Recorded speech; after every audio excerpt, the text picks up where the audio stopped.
China has become a perpetual problem, यानी एक रोज़मर्रा का प्रॉब्लम बन गया है इंडिया के लिए।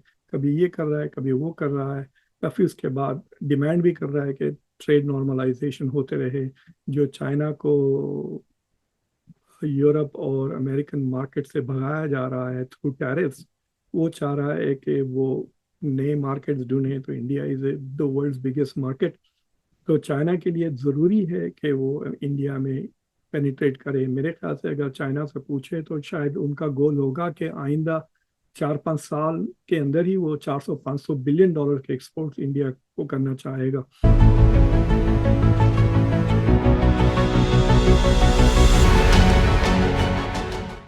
Welcome to conversations. मैं आपका होस्ट, आपका दोस्त मुख्तदर खान। आप सबको मेरा सलाम, नमस्ते, सत श्री अकाल, वनक्कम।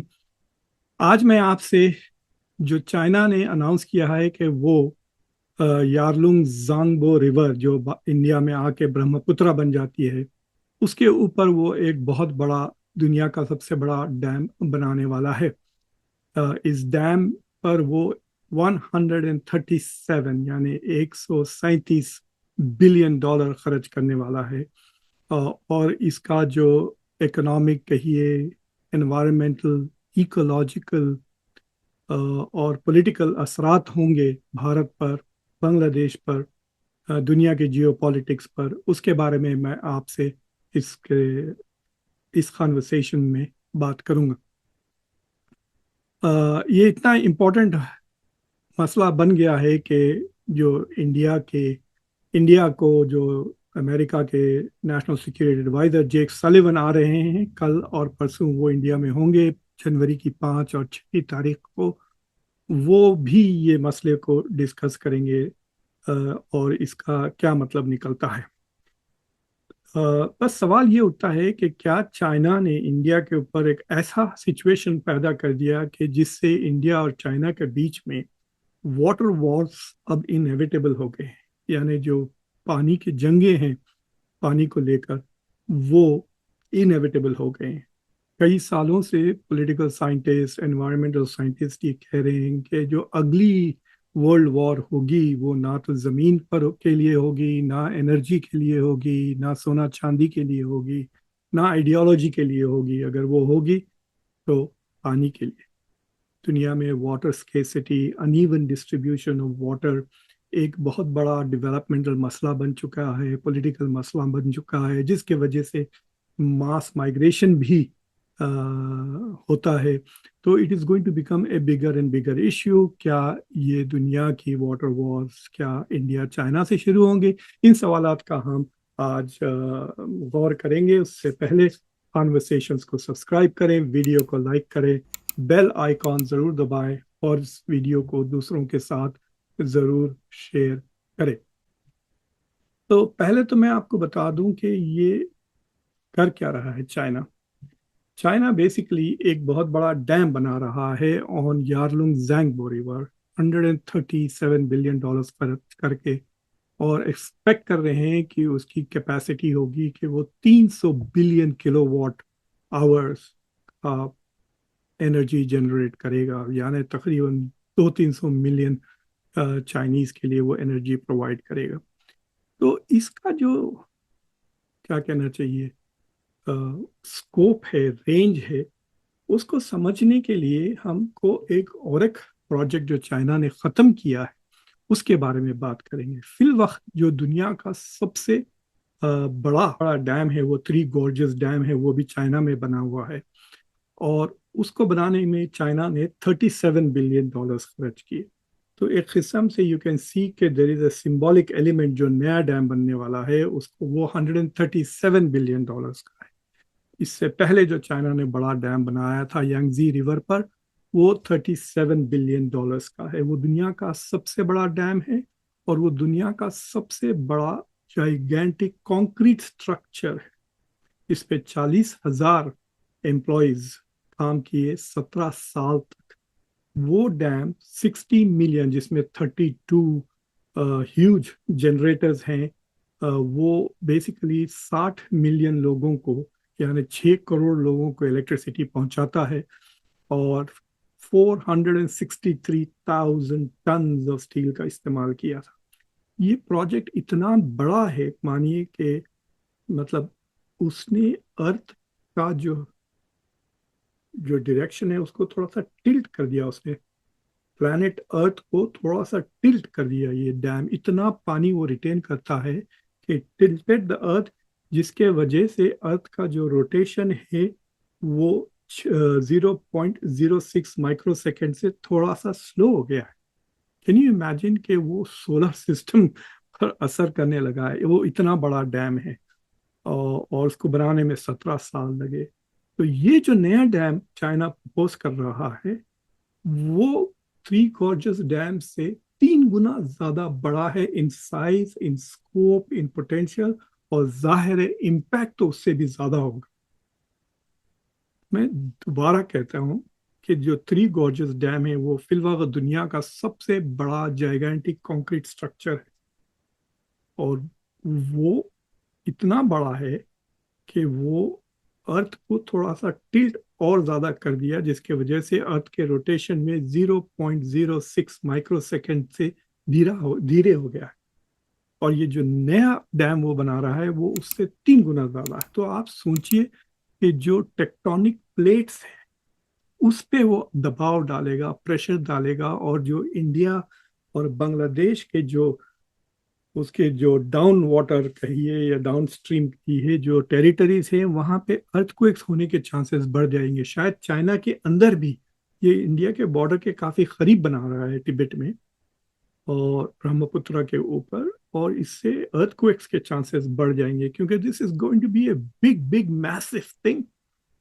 और जो पानी वो रिटेन करेगा, ओ माय गॉड, उसके कई असरात हैं। फॉर एग्जाम्पल वो एनवायरमेंट को बदल देगा। दूसरी चीज ये है कि उसके वजह से जिस तरह से पानी का फ्लो है खासतौर से हिंदुस्तान में और बांग्लादेश में, वो बदल जाएगा। उसके वजह से नए फ्लड्स आएंगे, उसके वजह से ड्राउट्स भी आएंगे। यानी ऐसा वक्त होगा जब सूखा होगा, जब पानी को रोक लेगा वो डैम चाइना में, तो इंडिया और बांग्लादेश में सूखा आ जाएगा। और जब वहाँ बारिश होगी और पानी एक्यूमुलेट ज़्यादा हो जाएगा और वो पानी छोड़ने लगेगा, तो फिर बांग्लादेश और इंडिया में फ्लडिंग आ जाएगी। मतलब this is like indirect warfare है ये इंडिया के ऊपर और साइड में बांग्लादेश के ऊपर भी। तो this is going to be hugely devastating environment को भी। वो अभी तक तो मैं, एज यू नो, कि मैं एनवायरनमेंट को समझता हूँ कि उसके नुकसान थे, but I don't study it in detail. तो आप देखें, there will be some other environmental scientist जो आपको बताएंगे कि उसके एनवायरनमेंट के आसार क्या होंगे इंडिया पर। It could increase rainfall, it could decrease rainfall, इस तरह की चीज़ें। This is going to be a massive man made project. ये और बात है कि शायद इसको बनाने में 15-20 साल लग जाए। अभी तो अनाउंस हुआ है इट्स गोइंग टू बिगिन। तो जहाँ तक के सियासी सवालात है, it raises some very serious questions. वो सवाल ये है कि मतलब what is China trying to do. अभी 1 महीना पहले ही इंडिया और चाइना के गलवान के झगड़े को लेकर जो टेंशन्स पैदा हुए वो नॉर्मलाइज।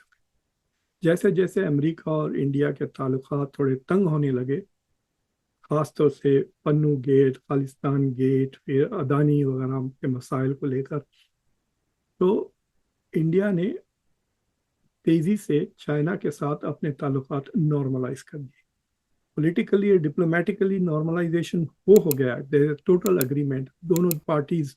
लद्दाख में जैसा पहले वो पेट्रोलिंग करते थे, अब वैसे ही पेट्रोलिंग करने लगे। सूरत हाल ऐसा हो गया कि भारत की सरकार एटलीस्ट ये कह सकती है अपनी पब्लिक के साथ कि हम वापस 2020 के मौक़िफ़ पे पहुंच गए हैं। हालांकि काफ़ी चीज़ें बदल गई हैं। बहुत बड़ा इंफ्रास्ट्रक्चर मिलिट्री का चाइना ने वहाँ डेवलप कर दिया है। चाइना ने वहाँ पे कई विलेजेस बना दिए, बसा दिए हैं, नए लोग आ चुके हैं वहाँ पर।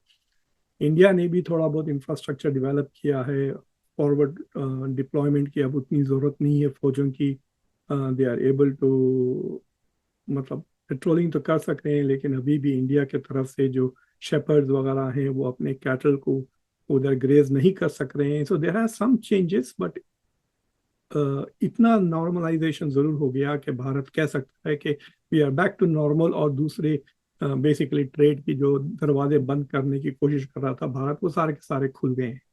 तो आपको याद है कि चंद महीनों के लिए नरेंद्र मोदी ने लैपटॉप्स पे बैन लगा दिया था इंपोर्टेशन. वो सारे उस तरह के सारी चीज़ें ख़त्म हो गई हैं. अब चाइना के इंजीनियर्स को, टेक्नीशियंस को वीज़ाज भी मिलने लग गए हैं.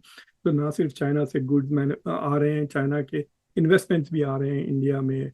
And India wants China's investments वगैरह. तो इंडिया और चाइना का अब trade is once again the biggest trading partner India का, और ये बढ़ते जाएगा. तो मुझे समझ में ये नहीं आ रहा है कि चाइना को ये करने की क्या जरूरत थी. इस हफ्ते चाइना ने 2 हमले कर दिए इंडिया के ऊपर. एक, जो चाइना के अंदर जो इंडिया का हिस्सा है लद्दाख का अक्साई चिन, उसमें उन्होंने 2 नए काउंटीज पैदा कर दिए हैं. दे हैव क्रिएटेड न्यू, मतलब आप उसको पब्लिक प्लानिंग कहिए, जो भी कहिए, नए 2 डिस्ट्रिक्ट्स उन्होंने पैदा कर दिए, उसके नाम भी रख दिए. एंड देखना धीरे धीरे धीरे धीरे क्या, वो तेजी से ही काम करते हैं वहाँ, तेजी से वहाँ पे नई पॉपुलेशन आ जाएगी. तो बेसिकली जो इंडिया का इलाका है उसको वो पॉपुलेट भी करना शुरू कर देंगे. And they have already done that. जिस इलाके में वो फॉरवर्ड मूव हो गए थे 2020 के बाद, वहाँ पे 2-3 नए विलेजेस आ चुके हैं. चाइनाज ग्रेट विलेज वॉल, अगर आप उसको गूगल करें तो न्यूयॉर्क टाइम्स का एक बहुत तफसीलन आर्टिकल है विद मेनी सैटेलाइट फोटोग्राफ्स जो आपको बताएगा. मैंने खुद एक शो किया है और चाइना के विलेजेस, जो ना सिर्फ इधर बल्कि डोकलाम के पास, अरुणाचल प्रदेश के पास भी उन्होंने नए विलेजेस बनाए हैं. एक्चुअली काफ़ी खूबसूरत है. मेरी बेगम को मैंने जब फोटोग्राफ बताए तो वो कहते हैं this like a good retirement village. मतलब इलाका भी बड़ा खूबसूरत है. तो काफ़ी लोग आके ऑलरेडी, मतलब China is pushing it's people forward into areas जो डिस्प्यूटेड है. अब वो भी कर रहा है, फिर ये डैम बना रहा है, which is clearly a major threat to India. Indian foreign ministry ने, इंडिया की गवर्नमेंट ने ऑलरेडी चाइना को ये इत्तला दे दी है कि भाई हमको ये एतराज़ात है. तो ये तो एक बात तो मैं आपको बता दूं कि ये होते रहता है कि जैसा कि पाकिस्तान ने भी इंडिया के खिलाफ कई शिकायतें की हैं कि इंडिया ने जो किशन गंगा और रैटल डैम का जो प्रोजेक्ट्स है जम्मू एंड कश्मीर में, वो पाकिस्तान के ऊपर वही प्रॉब्लम्स क्रिएट कर रहे हैं जो ये डैम अब इंडिया के ऊपर करेगा. तो इंडिया ने पाकिस्तान की जो एतराज़ात है, कंप्लेंट्स है, उसे नज़रअंदाज कर दिया. बट इंडिया का प्रॉब्लम ये था कि it was getting a loan from the world bank to do this. और पाकिस्तान ने वर्ल्ड बैंक से शिकायत की. और इंडिया और पाकिस्तान के जो इंडस वाटर अरेंजमेंट की जो ट्रीटी थी, उसमें वर्ल्ड बैंक भी एक इनडायरेक्टली इन्वॉल्व है, क्योंकि जितने भी ये प्रोजेक्ट्स होते हैं they are funded World Bank. तो at least World Bank has a say in what India is doing in Kashmir with regards to building dams. लेकिन चाइना तो खुद ये अपनी, मतलब ये चाइना का बहुत बड़ा डोमेस्टिक इंफ्रास्ट्रक्चर प्रोजेक्ट होगा $137 बिलियन का. वो वर्ल्ड बैंक वगैरह से पैसे नहीं ले रहा है. And therefore there will be no third party involvement, यानी ऐसी कोई थर्ड पार्टी नहीं है जहां इंडिया जाके अपना केस प्रेजेंट कर सकता है और शिकायत कर सकता है. तो this is clearly A provocation. लेकिन ये भी तो है कि इतनी ज़्यादा एनर्जी, तकरीबन इट इज़ लाइक सेइंग कि 15 न्यूक्लियर पावर स्टेशन बना रहा है चाइना इस डैम के थ्रू. लेकिन इससे कई सियासी मसाइल ज़रूर पैदा होंगे. यानी इंडिया और चाइना के जो मसाइल है वो नॉर्मलाइज कभी होंगे ही नहीं. China has become a perpetual problem, यानी एक रोज़मर्रा का प्रॉब्लम बन गया है इंडिया के लिए. कभी ये कर रहा है, कभी वो कर रहा है, या फिर उसके बाद डिमांड भी कर रहा है कि ट्रेड नॉर्मलाइजेशन होते रहे. जो चाइना को यूरोप और अमेरिकन मार्केट से भगाया जा रहा है थ्रू टैरिफ्स, वो चाह रहा है कि वो नए मार्केट्स ढूंढें. तो India is the world's biggest market. तो चाइना के लिए ज़रूरी है कि वो इंडिया में पेनिट्रेट करे. मेरे ख्याल से अगर चाइना से पूछे तो शायद उनका गोल होगा कि आइंदा 4-5 साल के अंदर ही वो $400-500 बिलियन के एक्सपोर्ट इंडिया को करना चाहेगा. ना सिर्फ वो, बल्कि इंडिया में वो मैन्युफैक्चरिंग भी करना चाहेगा, क्योंकि फिर यहाँ से वो अमेरिका एक्सपोर्ट कर सकेगा, यहाँ से यूरोप को एक्सपोर्ट कर सकेगा, क्योंकि इंडिया पर वो मतलब रेस्ट्रिक्शंस और वो टैरिफ्स इंडिया मैन्युफैक्चर्ड गुड्स पर नहीं है, जिस तरह से रशिया तेल انڈیا کے تھرو ایکسپورٹ کر رہا ہے یورپ کو. چائنا چاہے گا کہ اپنے سارے گرین انرجی پروڈکٹس وہ یہاں بنائیں اور پھر وہاں پر ایکسپورٹ کرے. لیکن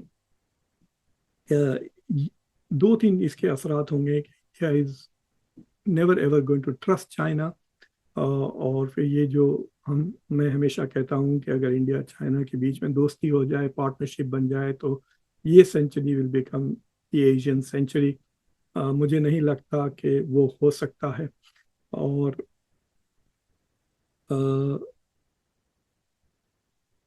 دیکھیے, انڈیا پاکستان کے ساتھ کرکٹ بھی نہیں کھیلتا until things become normal. Trade تو دور کی بات, لیکن جب چائنا کا سوال آتا تو چیزیں بدل جاتی ہیں. چائنا کے ساتھ نارملائزیشن ہونے سے پہلے ٹریڈ نارملائزیشن ہو گیا. تو ایک طرح سے انڈیا ہیز آلریڈی سگنل کہ it is dependent on China to some extent for manufacturing. جو را مٹیریلس, انڈیا فارماسیوٹیکلس میں بہت آگے ہے, لیکن سارا را مٹیریل جو فارمیسیز یوز کرتے ہیں وہ چائنا سے آتا ہے. India is trying to become an exporter of electronics, لیکن جو سارا کا سارا ہے basic ingredients original equipment manufacturers کے لیے وہ بھی چائنا سے آتا ہے. تو انڈیا میں مینوفیکچرنگ کو اگر آپ ڈیولپ کرنا چاہ رہے ہیں تو still you are dependent on China. تو this is going to create a huge thing. اور پھر وہ چیز جو چائنا نہیں چاہتا کہ انڈیا امریکہ کے اور زیادہ مزید قریب ہو جائے, اس کے بعد it will become even more closer to America, because it is realizing کہ بھائی ہم چائنا پہ ریلائی نہیں کر سکتے. China is going to be a continuous threat to India, یعنی مطلب کچھ نہ کچھ وہ کرتا ہی رہے گا. اینڈ سو جیو اسٹریٹجیکلی وہ انڈیا کو امریکہ کے اور قریب ڈھکیلتا رہے گا. So this is also not in China's interest. مطلب سمجھ میں نہیں آیا. میں کوشش کر رہا ہوں کہ کوئی امپورٹنٹ چائنیز پروفیسر یا اسکالر کو کانٹیکٹ کروں. پرابلم یہ ہے کہ ان کی انگریزی سمجھنا مشکل ہے. تو I need to find somebody who at least American accent میں بات کرے یا کلیئرٹی سے بات کرے, تاکہ we can have a proper conversation with China, with them. اور ایک بات میں یہ کہنا چاہ رہا تھا کہ اس پہ بنگلہ دیش کے اوپر اور بنگلہ دیش کی جو چائنا کے قریب جانا, انڈیا سے دور ہونا, یہ جو اسٹریٹجی ہے اس پہ پتہ نہیں کیا اثر ہوگا. کیا اس ڈیمز کی وجہ سے بنگلہ دیش ول ریئلائز کہ ارے ہم سے غلطی ہو گئی, we need to go back with India, because India اور ہمارے مسائل ایک ہیں. I don't know whether it will have that kind of a long-term impact. کیونکہ یہ project will take a long time. 20-25-30 سال بھی لگ سکتا ہے, لیکن it will start beginning. اس کا جو actual consequences ہیں ecological اور flooding وغیرہ, اس کا اثر جب ہی ہوگا کہ جب یہ ڈیم بن جائے گا. But the point is کہ the problem has begun. تو anyway, تو میں سوچا کہ آپ لوگوں کے ساتھ یہ شیئر کروں. یہ کافی لیٹسٹ نیو ڈیولپمنٹ ہے انڈیا چائنا کی جیو پالیٹکس میں. آئی ہوپ کہ آپ لوگوں کو سوچنے کے لیے کچھ مواد ملا ہو. یوٹیوب پہ ایک بہت اچھا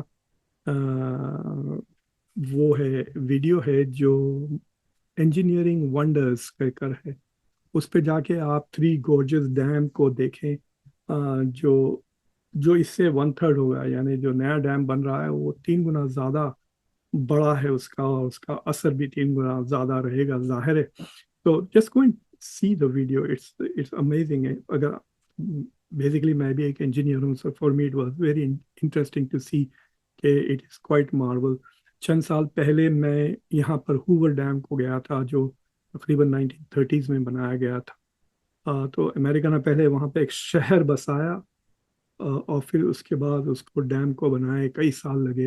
ہوور ڈیم کہتے ہیں اتنا بڑا انجینئرنگ مارول تھا کہ one of the few things جو اسپیس سے آپ دیکھ سکتے تھے, ہوور ڈیم اور دا گریٹ وال آف چائنا وغیرہ.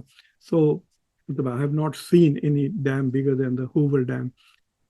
تو to me it was very interesting کہ وہ ویڈیو میں دیکھا. آپ لوگ جا کے ضرور دیکھیں.